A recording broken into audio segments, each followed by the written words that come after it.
이제 급변한 게 갑자기 이제 우리가 흔히 말하는 정권이 바뀌면서 또 지역에서는 지난 2022년이죠. 작년에 네. 그 지방선거. 지방 지선이 치러지면서 이제 갑자기 급변하게 된 거죠. 음. 저희가 사실은 그 전에는 2019년에 인수하셨으니까 20년, 21년 동안 제가 저희 직원들이 그 사주인 타이어뱅크 김정규 회장 얼굴을 이렇게 뵌 적이 대면으로 한두 번 손에 꼽습니다. 네, 거의 뭐 별로 이렇게 뭐 기사로는 뒤로 제가 그 급은 아니었지만 뭐 부국장급이나 뭐 대표님들한테는 어떤 자주 저기가 있었을지는 몰라도 일선에서 뛰는 기자들하고 회장님하고 대면은 연말 연시 요번에 일 일어났을 때가 제일 많이 만난 것 같습니다. 네. 그렇군요. 그 첫 번째 촉발된 게 그거라고 들었어요. 그 지난번에 저희 방송에서 출연했었는데 김재중 기자가 이장우 시장 관련된 비판 기사를 썼다가 회사에서 한번 큰 소동이 있었다고 했는데 얘기 좀 자세히 전해주시겠어요? 아, 그때가 저도 아직 정확히 기억나는데요. 1월 27일 오후 한 4시?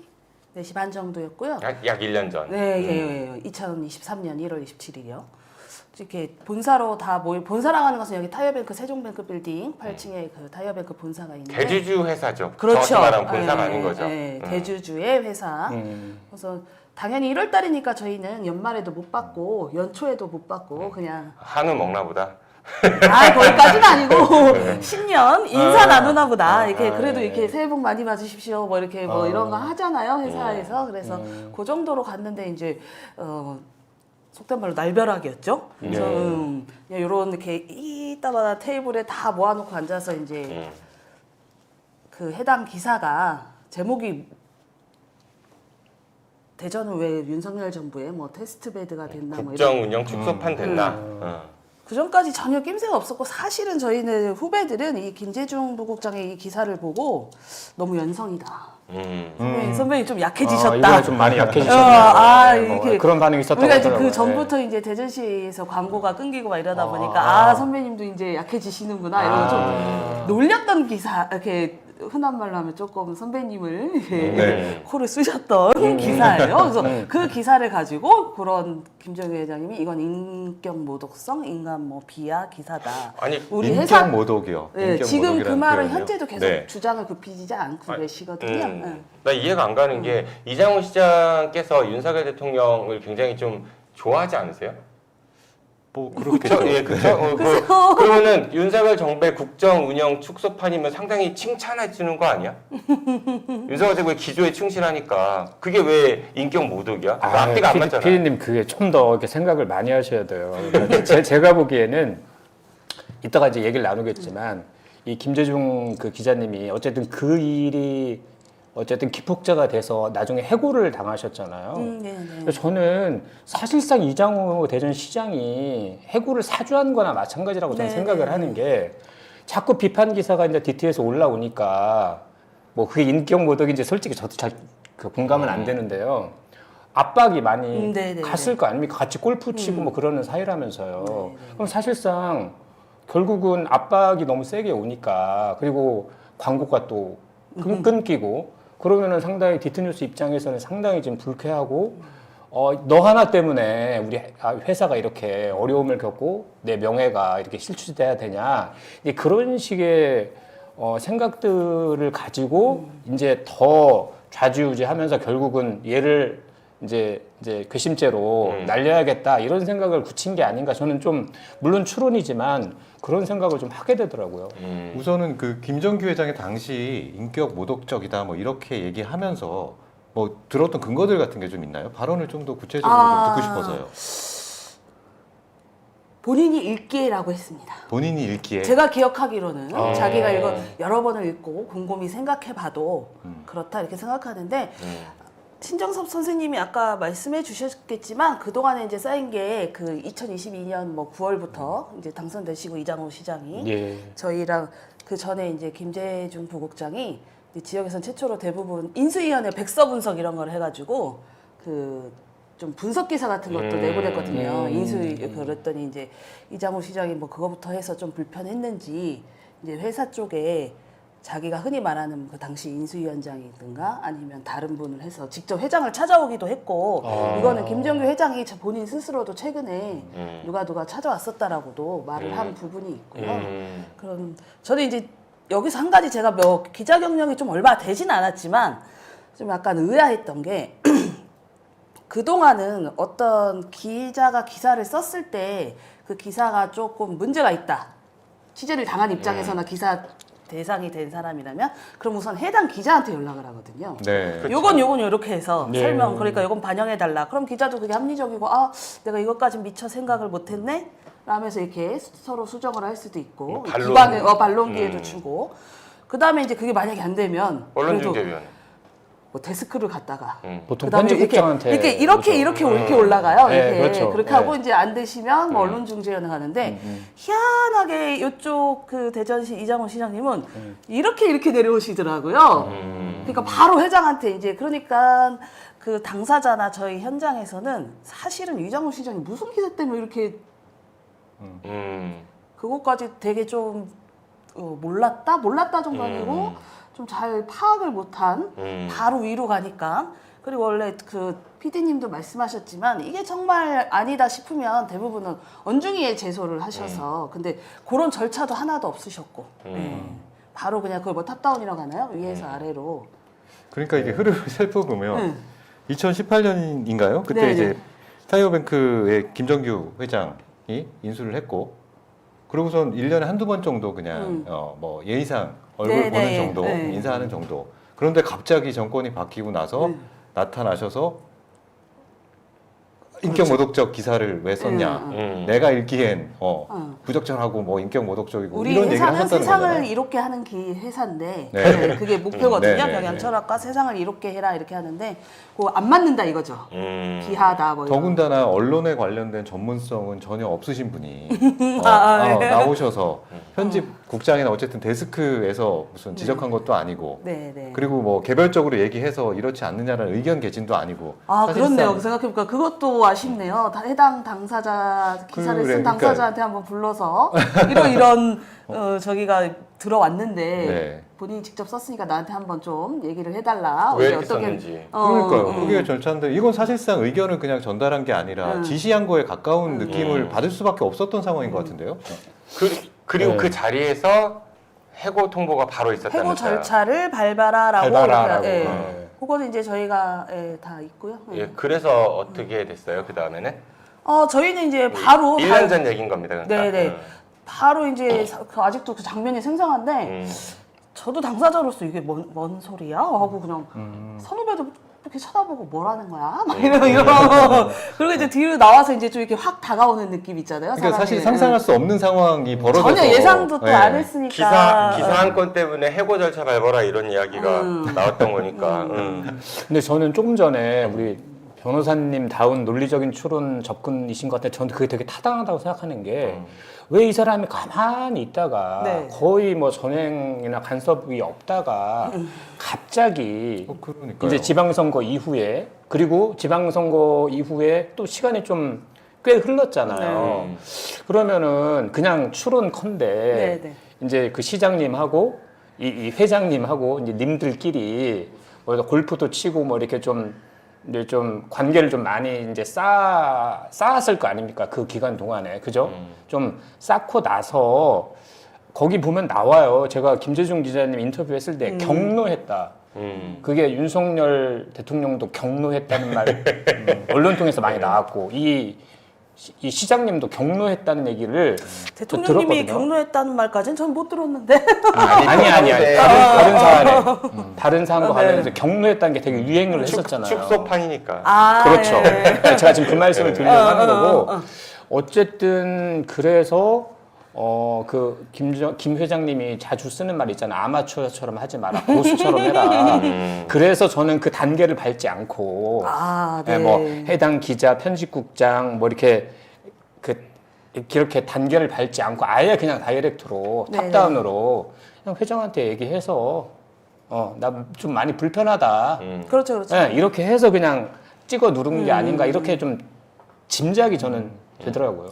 김재중 기자님은 민선 7기 때도 뭐 허태정 시장의 시정에 관련된 비판 기사도 굉장히 그렇죠. 많이 다뤘던 예, 걸로 제가 아. 기억을 하거든요. 그러니까 같은 맥락에서 지금 민선 8기에 대한 시정도 그렇죠. 비판적 시각에서 쓴 기사인데 유독 이거 갖고 갑자기 나타나셔가지고 짠 등장하셔가지고. 그러니까 이제 기자들 사회에서도 이렇게 유형이 있어요. 유형이. 네. 우리가 흔히 말하는 뭐 까는 기사, 뭐 비판 기사 잘 쓰는 사람, 뭐 칼럼 잘 쓰는 사람, 이렇게 우리 흔히 말하는 이렇게 미담, 예. 훈훈한 기사 잘 쓰는 사람, 예. 각자 문체나 뭐 이런 게 다 있는데 저희 그 김재중 부국장은 좀 약간 비판 기사, 특히 합리적인 거 이런 잘 쓰는 걸로 유명하고 그게 민선 7기 분들도 아마 많이 서운하셨을 거예요. 많이 쓰셨거든요. 저도 그렇게 알고 있습니다. 그러니까 언론이 본연이 해야 할 역할 중에 하나인 거죠. 맞습니다. 권력에 대한 감시, 견제, 비판 이런 것들은 국민을 대신해서 이제 부여받은 그런 취재 권한이 있기 때문에.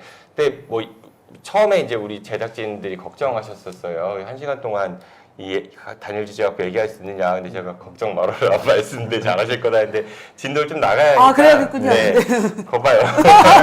네, 그렇습니다. 거봐요. 어쨌든 해고 절차를 밟으라 했는데 제가 알기로는 구성원들이 좀 반발이 심해가지고 네네. 그래서 빨리 부서가- 짧게 말씀드리면 부서가 옮겨진 거죠. 그래서 다행히 해고는 음. 저기 안 하고 한 발 물러났든지 뭐 어떤 배려를 해주셨던 건지 모르겠지만 경제 정치를 정치 행정을 오래 하셨는데 경제 뉴 미디어부로 이렇게 하는 걸로 우선 일단락이 됐고요.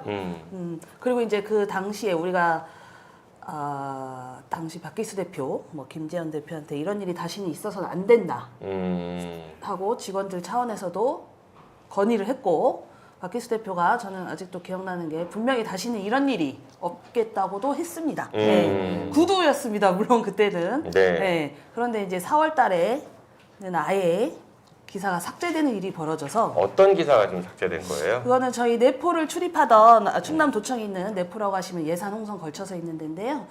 도청 출입하던 황재돈 기자가 쓴 김태흠 지사의 정무라인이 공주 고 뭐 KBS. 고령 서청 네네 네. 그 라인에 좀 있어서 문제가 있다 이렇게 그런 뭐 논란이 있다 요 정도 아주 이것도 노멀하고 취재도 잘하고 양쪽 입장 다 들어보고 아주 노멀한 기사였는데 요것도 제가 알기로는 저희가 어디 공식 석상에서 그 기사가 왜 삭제됐냐고 물어봤을 때 두 대표 중에 한 명이 김태흠 지사가 김정규 회장에게 전화를 했다 이런 멘트가 있습니다. 네, 그러니까 김태흠 지사도 또 불편했던 거죠. 상당히 부적절한 거 아니야? 네, 그래서 실제로 그래서 그날 저녁에 기사가 올라가고 하루 만에 해당 기자한테 전화가 왔고 회장 지신이 어쩔 수 없다.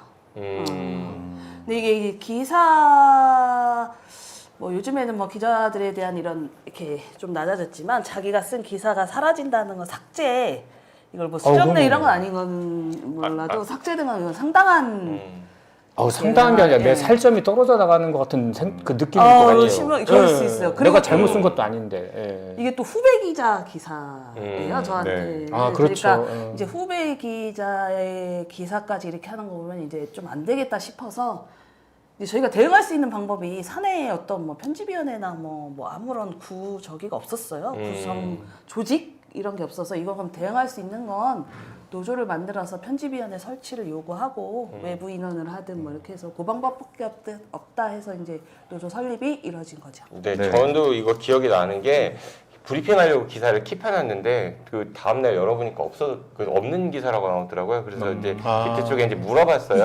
왜 이 기사 있었는데 왜 없냐 그러니까 이제 삭제됐다고.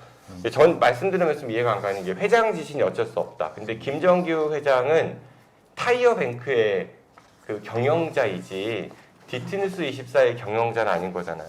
그러니까 주주일 뿐인 거잖아요. 회장이 그러니까 등기이사가 아니거든요. 그러니까 디트뉴스 24의 회장이 아니에요. 근데 그런 사람이 이렇게 막 지시하고 그럴 수 있는 거예요. 변호사님 어때요? 아니 돈 가진 사람이 지시할 수 있죠. 그냥 이건 약간 그냥 풍자적인데 결국에는 자본주의 시대 사회에서 언론도 결국에는 거기에 어느 정도는 제약이나 이런 것들이 발생할 수밖에 없고 거기에서 독립하기 위해서 지금 싸우고 있는 거잖아요. 결국에는 네. 투쟁의 과정인데 일단 이제 기사가 사라졌다고 이제 말씀하셨는데 다른 것들 뭐 다른 기사들도 좀 사라진 것들이 있는지 좀 궁금하거든요. 꽤 많다고 들었어요. 네. 그거 말고도. 예, 초창기에 이제 인수했을 때 음. 김정규 회장이 인수했을 때 이건 뭐 다들 아시는 분도 또 계시겠지만 김정규 회장께서 이제 탈세 혐의로 2019년인가 1심 선고를 받고 계속 재판이 아직 안 끝났고 있는데요. 저희 회사를 인수하자마자 또 이제 그 인수하기 전에 다른 기자분이 쓴 김정규 회장의 재판 관련 기사들이 있을 거 아니에요. 디테일서 이전에 보도했었던 것들. 그렇죠, 그렇죠. 타이어뱅크가 인수하기 전에 당연히 이제 법원 출입도 하고 뭐 이런 저기도 하니까. 네, 제가 알기로는 다른 회사보다는 조금 많이 쓴 걸로 알고 있어요. 그 네. 수가 그때 당시 분이 좀 열심히 하셔가지고 이제 저희도 몰랐는데 사실 언제 삭제됐는지도 저는 잘 확인이 안 됩니다. 네네. 그냥 삭제됐다고만 하고 실제로 이렇게 쳐보니까 없는 거죠. 안 나오는 거죠. 검색어를 쳐도. 본인 재판 관련 기사들이 없어졌다는 얘기인 거잖아요. 그렇죠. 삭제됐다는. 김정규. 이분이 80억 원대 그 세금을 탈루한 혐의로 재판을 받고 있어요. 그렇죠. 1심에서 징역 4년에 벌금 100억 원? 네네, 맞습니다. 선고받았고 지금 이제 그 탈세 액수가 부당하다 해서 행정 관련된 행정소송이 지금 진행 중이어서 항소심이 진행이 안 되고 있는데 그게 5년째 미뤄지고 있다고 하더라고요. 네네. 변호사님 이례적인 거라고 볼 수 있지 않아요? 그렇죠. 그러니까 이렇게 조금 민감한 사안들 같은 경우는 판단이 길어지는 경우는 저희 많이 접하잖아요. 좀 그런 것도 있고 한데 이제 저는 오히려 이제 그 얘기를 들으면서 언뜻 그냥 걱정스러운 건 그런 것들도 결국에는 지금 김정규 회장의 여러 가지 납득 안 되는 행동과 연관이 있는 건 아닐까. 그건 걱정이 좀 돼요. 그리고 두 번째는 좀 더 구체적으로 얘기해 네. 주세요. 뭐 이렇게 두루뭉술하게 거기까지 얘기해. 뭐 예, 다들 아시리라고 보고. 몰라요. 항소심에서 이제 좀 네. 결론이 이제 좀 어. 치명적으로 나면 예, 이게 그렇잖아요. 갑자기 본인하고 전혀 이해관계가 없는 그런 것들 행동을 하는 것엔 다 이유가 있지 않겠습니까? 네. 얻을 것이 있으니까 그렇겠죠. 근데 또 마침 관련된 재판이 있고 그렇다고 하면 저희 입장에서는 뭐 우려할 만한 부분들이 당연히 생기지 않겠어요. 그리고 일단 저 두 번째는 이게 별거 아닌 것 같은데 저는 이게 용납할 수가 없는 게 한 언론사의 역사를 지금 지운 거잖아요. 그렇죠. 이게 지운 거고 그리고 궁금한 건 단순히 업로드하는 것만 없앤 건지 아니면 기사 자체를 서버에서 아예 파일 자체를 지워버린 건지 전 그것도 좀 궁금해요. 그 시스템이 저희 시스템에서 삭제를 하면 저희 서버를 관리하는 업체가 있잖아요. 네네. 거기서 한 제가 알기로는 몇 개월이 정확하진 않습니다. 몇 개월 있다가 삭제되는 건 아니면 바로 삭제된다 해서 아예 없어지는 걸로. 그러니까 다시 뭐 찾으면 업로드할 수 있냐 이렇게 좀 네네. 변호사님은 여쭤보시는 것 같은데 네, 그렇죠. 아닌 걸로 알고 있습니다. 네. 그냥 아예 없어. 네. 그건 그러면 좀 법적으로도 문제가 될 수 있지 않을까요? 그건 좀 정확히 한번 확인이 네, 좀 그러니까 필요한 그 것 서버 같아요. 업체를 한번 문의를 해보고 네, 또 한번 저도 해봐야겠네요. 뭐 압수수색 해야 되는 검토를 해봐야겠지만 그거는 그렇죠. 사실 네. 재산을 없앤 거니까 없앤 거고 그렇다면 누가 지시했는지도 좀 알아봐야 될 것 같고 그렇다면 오히려 그 부분을 법적으로 문제 삼을 수 있지 않을까라는 생각도 갑자기 좀 들어서요. 사실 조선시대 아무리 왕이라도 그 일지 함부로 손 못 댔잖아요. 그렇죠. 예, 이거 그걸 기사를 삭제했다라는 걸 더군다나 본인 관련 기사 이거 굉장히 큰 문제이고요. 그리고 최춘규 대전 대덕구청장 관련된 기사도 또 삭제됐다면서요? 네, 그거는 이제 뭐 2월달 기사였고요. 기자들이 구청장이나 시장이 바뀌면 꼭 챙겨보고 하는 게 관용차 받구나 안 받구나랑 중간 정도 되면 또 업무 추진비 어떻게 쓰나랑 그러니까 기본 베이스입니다. 베이스 네, 되게 독특하거나 특이한 아이템도 아니고요. 그렇죠. 그냥 관용적으로 이렇게 간행적으로 하는. 그래서 이제 그거를 이렇게 하다 보니까 이게 조금 논란이 될 것 같다고 해서 쓰신 것 같은데. 김재준 기자가 쓰신 거죠. 네, 그것도 네, 그것도 쓰셨는데 이제 그것도 이제 또 저희 김정규 회장이랑 최춘규 부청장님이 그거 동문이시라고 하더라고요. 그래서 그것도 바로 회장한테 연락이 갔다고 저는 알고 있습니다. 그러니까 네. 이게 이해관계, 이해충돌이 상당히 많이 언론사 안에서 권력과 이해충돌 많이 벌어지고 있는 것 같아요. 사실 언론이 권력으로부터 이렇게 좀 떨어져서 자유롭고 독립적인 목소리를 낼 때 비로소 그 소명을 다할 수 있는 건데 이런 모습을 보이면 이건 독자들에 대한 상당한 모독이자 결례. 상당히 좀 심각하게 받아들여져요. 뭐 시장이 전화하고, 뭐 도지사가 전화하고, 심지어 이제 구청장까지 전화를 하면 기사가 없어지더라. 이게 얼마나 우리나라 언론 지형에서 이게 뼈 아프고 처참한 이게 일이에요. 정말 있어서는 안 될 일이 저는 벌어졌다고 보는데. 그러니까 저도 네. 최근에 이제 걱정되는 게 저희 회사 이미지나 그동안 쌓아온 브랜드나 뭐 이런 게 있는데 혹시 이제 디트는 이제 자기 마음에 안 드는 기사가 나오면 전함은 전화하면 된다. 그러니까요. 그것도 해당 기자가 아니라 바로 위로. 디뉴스 띠링띵 하면 되는 거야. 사실 최근에도 좀 약간 그런 일이 우려스러운 게 있었어요. 저희 막내 기자라고 하죠. 막내 기자가 이제 그 선출직 기관장에 대한 좀 업무 추진비 아까도 말한 그 아주 베이직한 기사를 썼는데 그쪽 그 공보실 대변인실에서 유소라 기자가 대전시 교육청 쓴 거 얘기하는 거죠? 아 그렇게 봐요. 아, 그게 안 밝히고 싶었는데 아니, 이미 다 기사도 찝어서. 나갔고 얘기 다 된 건데 이제 뭐. 그래요? 네. 그렇게 얘기해도 되나요? 제 방송에서도 다뤘던 얘기예요. 네. 이게 기사가 삭제되고 검열되면 이런 자기 검열의 그러니까 문제가 그게 아주 맞아요. 심각하게 근데 이제 발생해요. 요 사례는 유 기자 얘기는 나온 김에 이제 바로 기자한테도 또 그게 문제 제기가 아니라 이제 그 기관 대변인실, 그 공보관실에서 바로 대표한테 전화하고 이번에는 이제 삭제를 하는 게 아니라 기사를 잡더라고요. 우리가 흔히 잡아놓는다고 하거든요. 충고를 안 시키고 네, 그런 식으로 이렇게 되더라고. 그래서 참 이걸 악습이라고 해야 되는 건지 잘못된 게 이게 좀 아 근데 지부장님 그 공보관이 그렇게 전화를 했다는 거예요? 그건 제가 더 정확히 아니 정확히 확인해 알려주시면 보겠습니다. 제가 좀 혼을 좀 내주려고. 아 이거 보통 일이 아닌데. 만약에 이게 진짜 공보관이 그랬다면. 기사가 잘못됐다고 하면 취재가 물론 좀 오류가 있을 수 있잖아요. 그러면 거기에 대한 대응하는 절차들이 있는 거잖아요. 네네네. 그렇죠. 아까도 말씀드렸다시피. 근데 이거는 좀 아니 기자들도 사람이라서 뭐 표 분석이나 요즘에 또 자료도 하나 많아서 더 분석도 잘하고 표도 잘 보셔서 전화하셔서 이거는 합리적으로 표 분석이 잘못되셨다. 뭐가 그렇죠. 잘못 보신 분 이렇게 판단을 잘못하시면 바로 저희가 되는데 희한하게 요번 민선 8기 요때 들어와서는 대부분 이렇게 아 이게 어떤 의미에서는 참 존경스러워요. 이게 뭐 암암리에 하는 것도 아니고 대놓고 이러니까. 자, 그럼 우리도